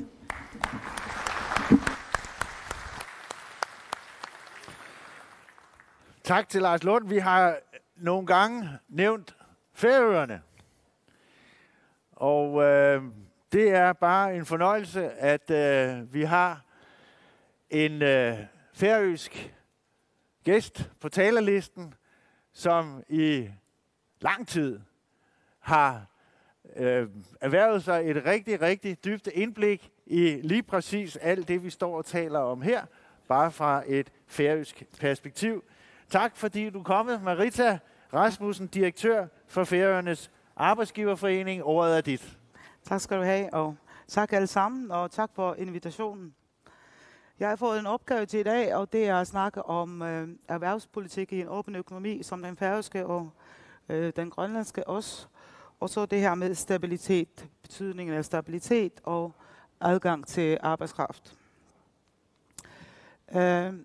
Det er en kort oversigt over det, som jeg kommer til at snakke om, og jeg kommer at snakke om for det meste om erhvervspolitik og betydningen af den. Vi er en åben økonomi. Vi eksporterer stort set alt det, som vi producerer. Og det er mere end 95% af eksporten, og det tilsvarer 8 milliarder kroner i 2018. Og så har vi nogle eksport og services, som er 1,1 milliard. Og de tal er vist nok lidt gamle fra 2016, tror jeg. Og så er det sådan, at vi importerer stort set alt det, vi bruger af ting og sager. Også til industrien. Det er sådan, det er, hvis man sætter det skarpt op. Vi har også en økonomi, som er præget af store konjunkturudsvingninger. Og vi har, som i Grønland og andre lande, vi har nogle politikere, som vi er afhængige af at have en fornuftig handling. Men ikke mindst så er vi meget afhængige af, eller præget af, at vi er vi producerer fisk og fiskevarer og laks i havopdræt. Og udviklingen i disse har selvfølgelig stor betydning for økonomien, og så ikke mindst pris og efterspørgsel ude i markedet. Og hvis vi ser på de sidste årene, så ser vi det samme, som I har set her i Grønland. Det er, at vi har haft en meget positiv udvikling i pris og efterspørgsel efter vores fiskevarer. Vi har store offentlige investeringer. Og det har vi de er specielt store, når det er vækst i økonomien. Og vi har lave offentlige investeringer, når det er lav eller ingen vækst i økonomien. Så det politiske system, de hjælper til med at de her store konjunkturudsvingninger, som vi har. Og det resulterer så i nu, for eksempel i disse tider, at vi har en stor mangel på arbejdskraft. Og det er så gennemgående i de her cykler, som vi har. Hvis vi tager erhvervspolitikken, så bliver jeg nødt til at tage et tilbageblik. Og det var nogen, som her til morgen snakkede om krise. Og jeg vil ikke sige, at det ikke er noget så godt som en krise, men det er ganske sundt at have en lille krise af og til. Og det som vi kunne, hvis vi ser på Færøerne i 90'erne, så havde vi en kæmpe stor krise. Vi gik konkurs. Det var store offentlige subsidier til erhverv generelt. Og populært sagt, så kan man sige det, at det var opdrætslicenser og fiskerilicenser og fiskefabrikker på hver et fjord og bygd og tang og næs. Og det var en meget usund økonomi, som ikke var baseret på nogen rentabilitet. Så kom vi ind i en periode med meget dårlig fiskeri, og samtidig så havde vi meget dårlige markedspriser ude i de internationale markeder. Og det var konkurser over hele linjen, også i banksektoren. Og det var en katastrofe. Vi havde en fraflytning af mange tusind mennesker, 5-6.000 mennesker. Vi havde en arbejdsledighed på 25%. Men den forfærdelige situation, som man var i først i 90'erne, det var jo helt tydeligt, at det udløste et behov for en ny kurs. Og det var sådan, at alle måtte gøre en indsats for at få den her nye kurs sat ud. Arbejdsgiverforeningen Industriens Hus var meget aktiv i den tilgang. Og vi var med til mange store udredninger, der blev lavet, og så efterfølgende har vi også lavet vores egen erhvervspolitik. Vi har også lavet det her var nogle eksempler på papir, som vi har produceret, som går på erhvervspolitik. Og det har været alt muligt. Det har været inden for arbejdsmarkedspolitik, det har været inden for, hvordan kapitalmarkedet skal operere, det har været inden for undervisning osv. Hvis vi tager hurtigt igen de principper, som er gældende for Arbejdsgiverforeningens erhvervspolitik, og det, som var gældende helt fra i 90'erne. Det begyndte alt med det, som vi kalder for rammebetingelser for færøsk erhverv, som var et samarbejde mellem Arbejdsgiverforeningen, med fagforeningerne og det offentlige. Og det var et samarbejde, som vi ser tilbage på med glæde, kan vi sige, selv den dag i dag, 30-40 år senere. Og det, som er de overordnede linjer i den her politik eller principper, det er, at vi skal have overordnet en erhvervsvenlig lovgivning. Vi skal fokusere på internationalt samarbejde. Det skal styrkes, og det skal udvikles. Vi skal have en veludviklet infrastruktur. Vi skal have uddannelse og efteruddannelse. Vi skal have adgang til arbejdskraft, forskning og udvikling, og ikke mindst, vi skal eliminere alle subsidier. Og den erhvervsfremme, der er, den skal være begrænset i forhold til markedsføring eller nye initiativer, nye produkter osv. Og ikke mindst privatisering, udlicitering og en velfungerende konkurrencemyndighed. Det er de principper, som Færøernes Arbejdsgiverforening har talt om i det færøske samfund i de sidste mange år. Og selvfølgelig stabile rammebetingelser, det er det, som er nøgleordet. Og med stabile rammebetingelser, det betyder ikke det, at hvis man har taget en politisk afgørelse om, at det er den vej, man skal køre, så kan den slet ikke ændres. Det som det betyder, det er, at hvis man ændrer kurs, jamen så skal det gøres i forståelse med de, der er involveret, også erhvervet.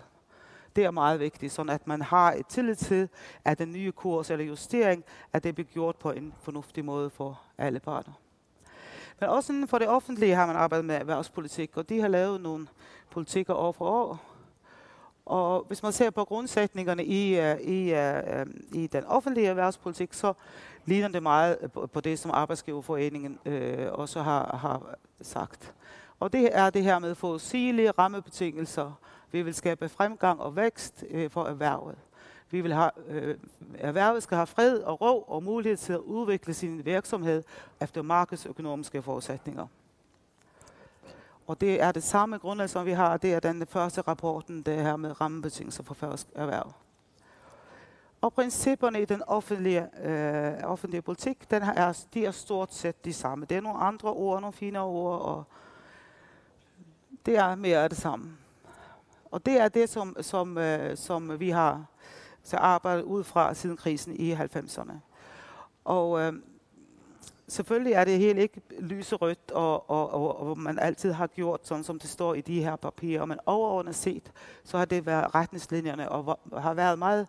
Vi har været gode til at minde hverandre på, at det er det, som vi skal forholde os til. Hvis vi tager en status, så lavede Arbejdsgiverforeningen i 2017 en rapport, hvor vi så på Færøernes konkurrenceevne. Det, som vi brugte, det var den World Economic Forum lavede en sådan analyse. Og den blev lavet på Færøerne i 2009, og så tænkte vi, det ville være smart at få den lavet nu i 2017, for at have noget at sammenligne med. Og det gjorde vi så, og vi spurgte over 100 færøske virksomheder om konkurrenceforholdene på Færøerne. Jeg skal gøre det hurtigt. I 2009 så kom vi på den plads, der hedder 79 af 139 lande.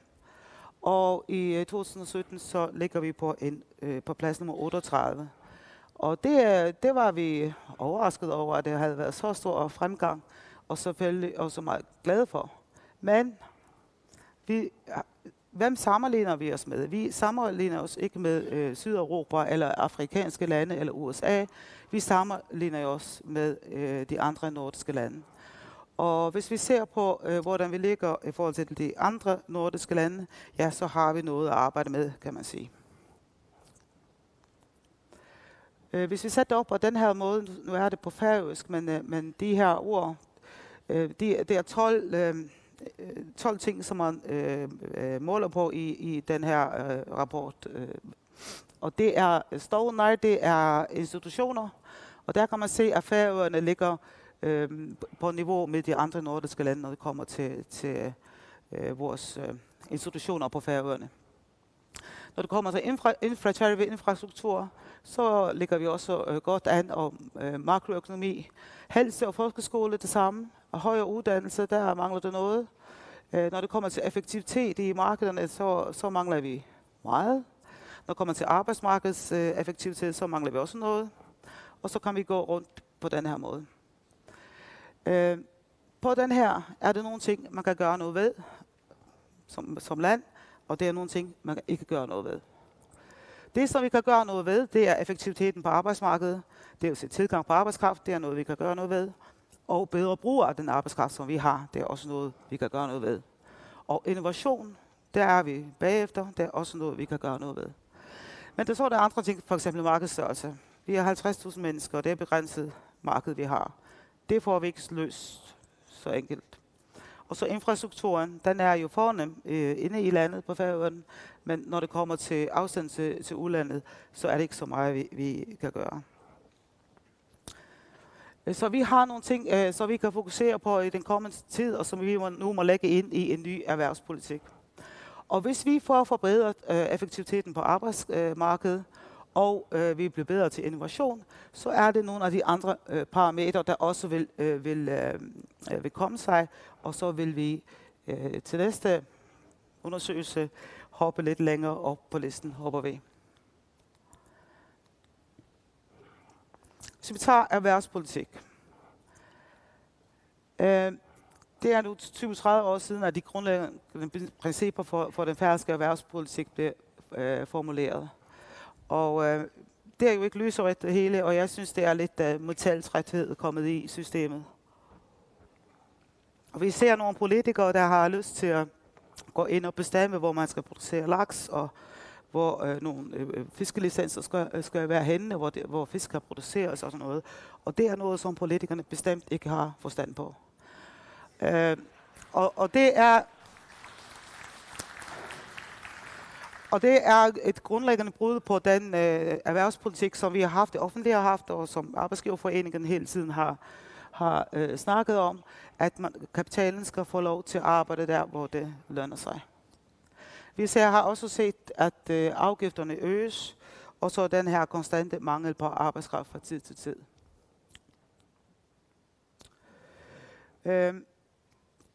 Erhvervspolitikken, den færøske, den må ajourføres. Men vi må også sætte fokus på nutiden og fremtidens krav. Og man kan kigge på, hvad OECD siger for eksempel, hvilke anbefalinger de giver til, og hvilke forklaringer de giver på årsagen til en god konkurrenceevne. Og det er innovation, man snakker om. Det er IT og kommunikation, det er iværksætteri, det er vidensdeling, det er for de bruger arbejdskraften. Det er mennesker, det er arbejdskraften. Vores rapport fra 2017 om vores konkurrenceevne, den siger det samme. Så den færøske erhvervspolitik fremover, og jeg tror også, det vil i hvert fald delvis være gældende for jer her i Grønland, det er at følge de principper, eller de anbefalinger, som OECD giver. Og jeg ved godt, altså vi synes, vi er meget specielle på Færøerne, og det synes man hvis nok også, at man er i Grønland. Men det er nogle generelle overordnede ting, som er gældende over det hele, når det kommer til økonomien. Og så er det stabile rammebetingelser, og det er noget, man skal have, hvis man skal have et erhverv. Jeg kan høre, at der her i Grønland er offentlige virksomheder, eller offentlige ejede virksomheder. Det har vi også på Færøerne. Og selvfølgelig har politikerne lyst til at lege lidt med det. Det er jo en del af det, som de jo sidder og forvalter. Men der synes jeg, det er meget vigtigt, at man har den afstand, der er nødvendig fra det politiske system til de virksomheder, som er offentligt ejet. Primært synes jeg, at de skulle blive privatiseret, men hvis ikke man kan finde ud af det, så må man i det mindste have en afstand fra det politiske system til ledelsen af de her virksomheder, så de kan have en sund og markedsbaseret økonomi. Og så er det de her stabile rammebetingelser, som er meget vigtige. Det er adgang til international arbejdskraft, som er meget vigtig. Og det er ikke kun arbejdskraft. Fordi når man snakker om arbejdskraft, så er det ikke bare en, der skal komme ind og løse en opgave. Vi snakker om talenter. Vi snakker om folk, der kan noget mere end det, som vi kan. Vi snakker om folk, som kan levere noget til vores kompetencer. Vi snakker også om uddannelse, forskning og samarbejde. Det er meget vigtigt, som vi må have med fremover. Og så innovation. Og når vi snakker om innovation, så er det ikke kun innovation i virksomhederne. Det er også innovation i forvaltning, både i virksomhederne, men sandelig også hos det offentlige. Det, at vi er en så lille økonomi, og vi er så få mennesker på det her arbejdsmarked, det sætter større krav til os, end det gør til arbejdskraften i andre lande. Så vi må løbe hurtigere, hvis vi skal nå det hele. Hvis vi tager arbejdskraften og mangel på arbejdskraften, og det system, som vi har på Færøerne, så er det, som jeg sagde lige før, så er det en begrænsning i vores, så begrænser manglende arbejdskraft, den begrænser produktiviteten på Færøerne. Og selvfølgelig i højkonjunkturen, så den er jo helt gal. Og det, som vi ser, det er, at de forskellige brancher, de kannibaliserer på hverandre, de tager arbejdskraften fra hverandre, og alle holder på med at lære folk op på nyt i nye brancher hele tiden. Det er dyrt, det er lønsklædning, det er dårlig effektivitet.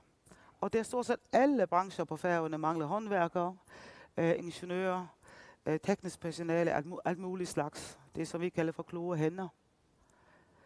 Men vi mangler også ufaglært arbejdskraft. I byggerierne, i hotel- og restauranter, i fiskeproduktion, i mange af vores, både i vores produktionserhverv og vores serviceerhverv. Vi har en lav arbejdsledighed, og det har vi haft nu i flere og flere år. Men den del af de som kunne være aktuelle til arbejdsmarkedet, de ligger også altså, der er nogle strukturelle problemer der. Og den strukturelle arbejdsledighed, der er, selvom den er lille, den begrænser også industrien. Fordi det er desværre en del af arbejdskraften, som industrien ikke efterspørger. Og det kan være, fordi de mangler kompetencer, det kan man så gøre noget ved, eller de ikke er arbejdsdygtige. Og det er noget, som må håndteres som en selvstændig udfordring, og den er svær. For vi prøver på at løse den, men jeg tror ikke, vi er kommet i mål, men vi er i hvert fald meget opmærksom på, at det er noget, som man må arbejde meget med. Hvis man tager, hvordan vi får adgang til international arbejdskraft, udenlandsk arbejdskraft, så har vi den danske udlændingelovgivning som basis. Og som jeg kan forstå, så er det samme gældende her i Grønland. Og udgangspunktet i den, det er, at hvis jeg som arbejdsgiver skal ansætte en tjener, og jeg har fundet en ude i, det var for eksempel i Tyskland eller i Frankrig, så kunne jeg sende et brev til vedkommende og sige, at du får et job hos mig, hvis du kommer til Færøerne. Det papir kunne han så gå ind på det danske ambassade, og så sige, at jeg vil gerne til Færøerne arbejde, jeg har den her. Jeg vil gerne have ophold på Færøerne for at arbejde.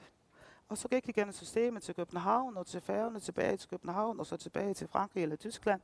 Og det tog 6-8 måneder på en god dag. Og hvis vi går tilbage i 2006-2007, så var vi faktisk helt op på 10-12 måneder behandlingstid. Og det er ikke noget, du kan tilbyde virksomheder. Det er ikke noget, man kan leve med. I 2008 så fik vi et såkaldt fast-track-system, og det fungerer fantastisk fint altså. Men det har en begrænsning i forhold til arbejdsledigheden. Den skal være lavere end 3,5 eller 6% for uddannede håndværkere. Og systemet er så enkelt, at virksomheder de går ind på SIRI, den danske institutions hjemmeside, så udfylder de en blanket og ansøger om forhåndsgodkendelse. Sammen med den sender de deres registreringspapir fra skat, og så skal de have et sådan bevis fra Arbejdsgiverforeningen, som fortæller, at de overholder de færøske overenskomster. Så sender du det ind, og maks behandlingstid er 3 måneder. Men jeg tror reelt det kan være 4 uger, men 6-8 uger tror jeg nok det reelt den er. Og det fungerer meget fint. Med den her forhåndsgodkendelse i hånden, så kan man frit ansætte EU-borgere. Så kan du ringe til Rumænien, eller du ringe til Frankrig, og invitere folk til Færøerne for at arbejde. Så kommer de med flyet, og så går de ind på politiet, så siger det, i morgen så starter jeg på arbejde, eller om en time så starter jeg på arbejde. Og så er det i orden. Virksomheder, som har den her godkendelse, de har den for 1 år, og så skal de bare ansøge i god tid, så kører det. Og det har ikke nogen påvirkning på de ansatte. Så det er meget nemt så at få den her godkendelse at ansætte medarbejdere fra EU. Men så har vi fået et andet problem, og det er det, at EU det har været tom for arbejdskraft. Så det kan man jo læse i det danske aviser, og det kan man læse i norske aviser osv. Så det, så vi har brug for nu, det er, at den her ordning, at den bliver, at vi ser på den. Vi må lave nogle ændringer, det er lovændringer, vi skal lave. Og det, som vi synes i Arbejdsgiverforeningen, det er, at den må udvides geografisk, sådan at man har en større pool at tage fra. Den må i hvert fald omfatte mere end EU. Og de begrænsninger er på 3,5 og 6%, de må fjernes, synes vi. Men det er jeg sikker på, at det er ikke realistisk. Så jeg synes, at det rette at sige, det må justeres betydeligt. Og det er en meget fornuftig, dynamisk ordning. I tilfælde af, at arbejdsledigheden går over 3,5%, så får jo virksomhederne ikke fornyet deres forhåndsgodkendelse, og så må arbejdskraften desværre rejse ud. Så på den måde så fungerer systemet i forhold til den ledighed, som er, og det er ikke store. Det er ikke grund til for fagforeningerne at være så frygtsomme, som de nogle gange har tendens til i forhold til adgang til arbejdskraft. Tak for mig.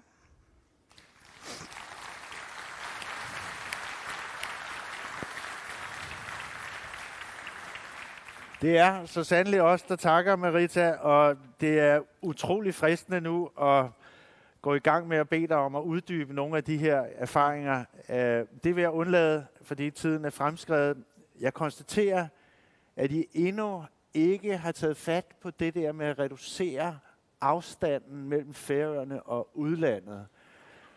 Det var jeg lidt skuffet over. Men det kan være, vi kommer... I arbejder på det. Jamen, det tænker jeg noget med nogle tunneler eller noget. Nej, super spændende. Ikke mindst den her fast-track-ordning, som jeg ved, at der er folk her i Grønland, som interesserer sig for. Det kommer vi til at tale mere om, når jeg inviterer dig op i panelet lige om lidt. Tusind tak for nu. Og vi ses om få minutter. Men først skal jeg bede Nikolaj Hesdorf om at komme nærmere. Nikolaj Hesdorf er fra Deloitte. Deloitte revisionsrådgivning og alt muligt andet godt. Velkendt her i Grønland gennem de seneste 25 år, er det vist, I fejrer i år. Og Nikolaj, du må selv fortælle om den fremtidsscenarieøvelse for Grønland, I har gennemført. Og så skal jeg bare sige til dig, at når du gerne vil have dæmpet lyset, så siger du bare til, og så sker det ved magisk indsats. Fantastisk. Dejligt med magi her fra morgenstunden. Når man har været konsulent i over 20 år, som jeg har været efterhånden, så har jeg efterhånden lært, at hvis jeg starter med at sige undskyld, så går det ikke helt galt. Så ayusa buga kalasidus undskyld. Da vi startede projektet her for snart 3 måneder siden, der havde jeg en ambition om at prøve at lære grønlandsk. Jeg må sige, efter at have brugt 4 timer i går aftes på at lære at sige undskyld, så var det lidt for ambitiøst. Så Grønland, ikke 2019, men Grønland 2044, er udgangspunktet for det, vi gerne vil prøve at tage jer igennem her i dag. Det er et scenariestudie, som vi har arbejdet intensivt med her i over 3 måneder, hvor vi virkelig har prøvet ikke at kigge indenfra og ud på Grønland, men kigge udefra og ind på Grønland. Hvad er Grønland for en størrelse 25 år fra nu? Hvad er det for en rolle, som Grønland vil kunne komme til at tage? Hvad for nogle forskellige scenarier vil kunne udspille sig? Hvad for nogle udfordringer, risici, muligheder giver det for Grønland? Det er et studie, som Deloitte har finansieret i anledning af vores jubilæum her på Grønland. Så måske i forlængelse af nogle af de diskussioner, der var i går, så vil jeg bare lige afkræfte, der er hverken russisk, amerikansk, kinesisk, dansk, vesteuropæisk finansiering involveret.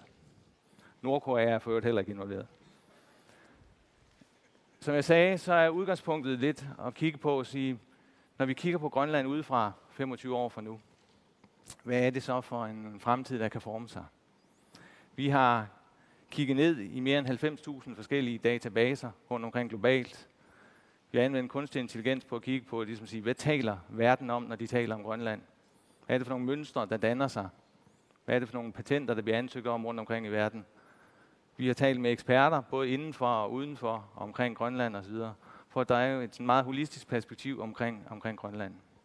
Og udgangspunktet, det er i virkeligheden, kan man sige, det som der står her, at selvom Grønland jo geografisk er en ø, så er der ikke noget samfund, der er ikke nogen nation, der er ikke noget land, som i virkeligheden er en ø.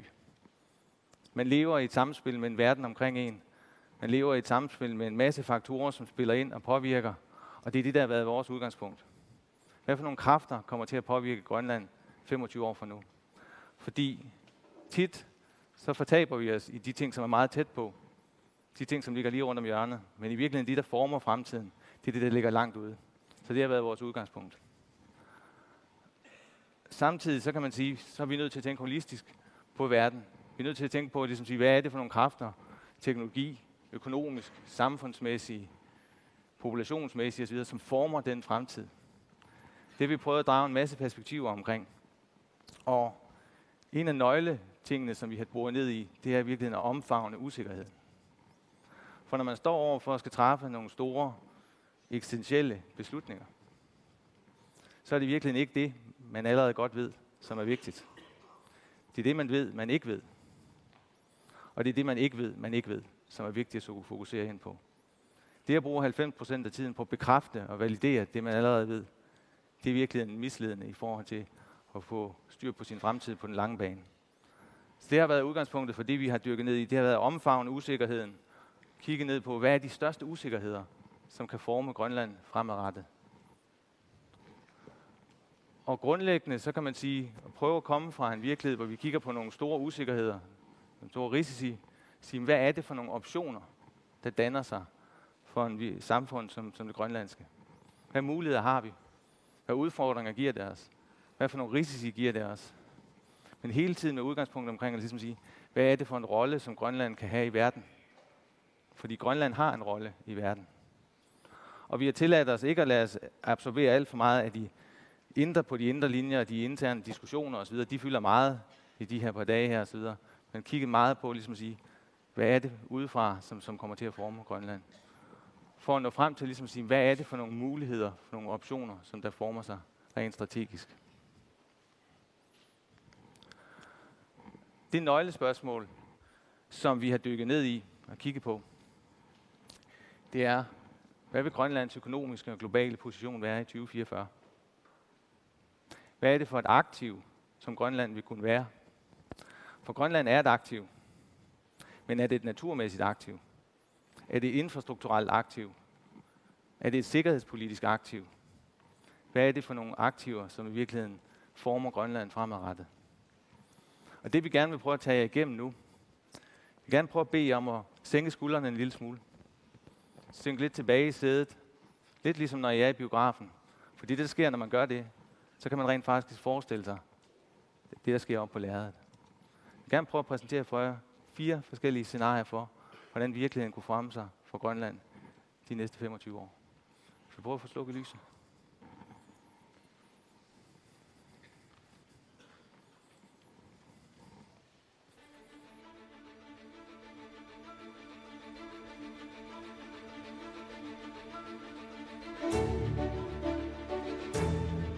Ukiukingulliit marlussuit nunatta aningaasaqarniarneranut ingerlalluarfiupput aalisarneq erseqqissumik ineriartorfiusimavoq tamannalu peqqutaalluinnarpoq nunatta nunarsuatsinni nunanut allanut tamanut massakkut niueqateqalersimaneranut kiisalu nunatsinni niuernerpalaartumik ingerlatani amerlasuuni siuariartuarneqalerpoq takorneriaqartitsinermik ingerlatsivinni aatitassarsiornerni sanaartortitsinerniillu ingerlatsivinni ineriartupilorfiulersuni Pissutit taamaattut nutaat iluaqutaasullu nunatsinnut sakkortuumik toqqammavissiipput nunap aningaasaqarniarnerata kalluaanerlunnertaqanginnerusumik ingerlatsilernissaanut siunissamili nunarput nunarsuarmioqatigii takornanni qanoq inisisimalisava ukiut 25 siumut takorlorniassagaanni nunatta ineriartortinnerani pisussanik eqqoriaanissaq imaannaangitsuussaaq taamaakkaluaq ilisimasassarsiorluta qimerluiniassaagut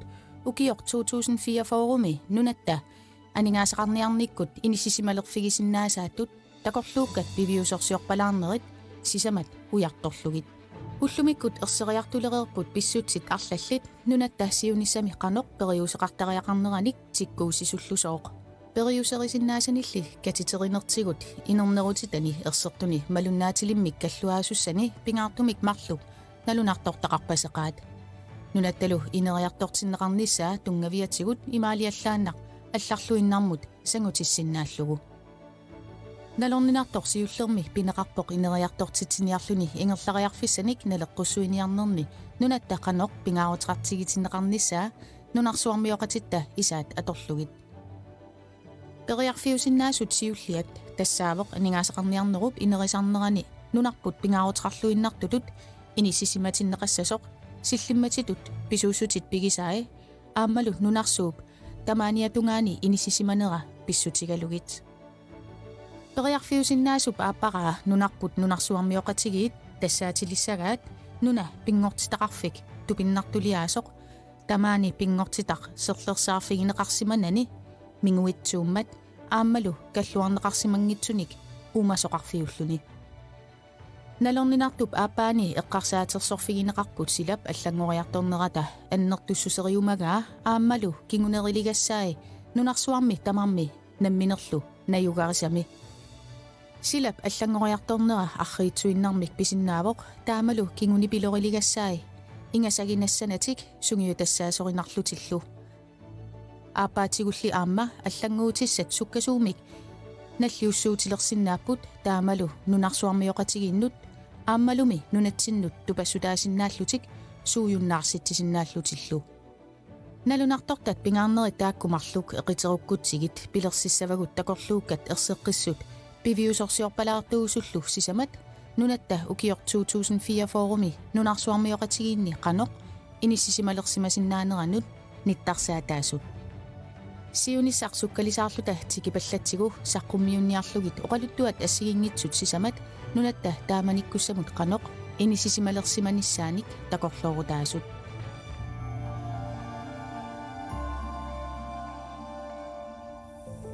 ukior 2004 foruuvoq nunarpullu ilisarsaajunnaalersималлуни nunarput nunarsuarmioqatigiinnit tatiniarneqarluinnalersimavoq аатситассаатай силлимматит нунарсуарми тамарми писариақартиннеқақисут пииарлугит илуақутигинниарнеқарсинаалеққуллугит аатситассарсиорнеруп аннертусиартуиннарнератигут акит қаффакалуттуиннарнерисигут ааммалу нунарсуарми писсутсит кигунерисааник аатситассаник амиккисааралуттуиннарнеруп пилерситааник нунарпут аатситассарсиорфиттут пингаарутраннерулералуттуиннарпоқ аваққутассааюннаарлуни аатситассарсиорнэрмут политиккими массаккут акуерсаарнеқарнерулерсимавоқ нунатта илаани тоққаккани сулиниутиник ангисууник таасаник аатситассарсиортоқарсинаалерниссаа ааммалу аваннаарсуани иммаккут аққутингортут периарфиссииппут ассартуинермик писариақартитат малиллугит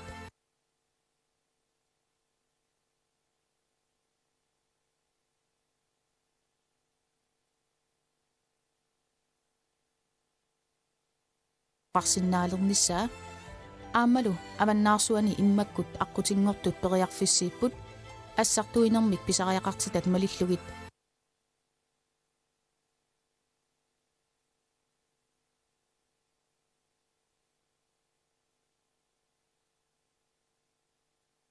туинермик писариақартитат малиллугит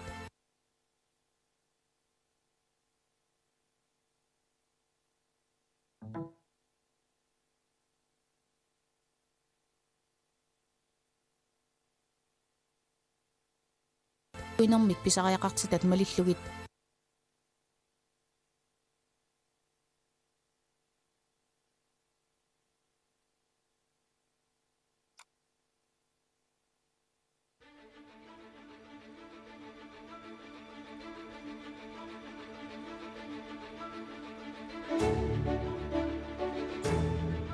укиукингуллиит марлуссуит нунатта анигаасақарниарнеранут ингерллаллуарфиуппут аалисарнеқ эрнарнератигут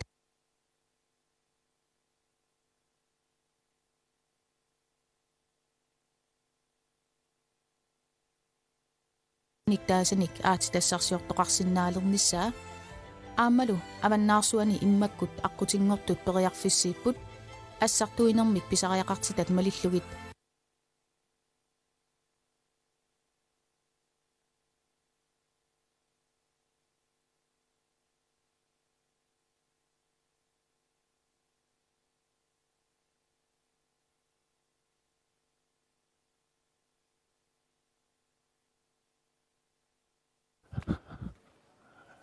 Vi øger spændingen. Vi skulle efter denne film have holdt et kvarters kaffepause. Nu giver vi lige det tekniske hold ro på til at fikse denne lille hiccup. Og så tager vi filmen færdig efter kaffepausen. Og så kommer Nikolaj op og opsummerer som planlagt. Vi tager et kvarters kaffepause frem til klokken 10:30. Jeg vil bede jer om at være tilbage præcis 10:30.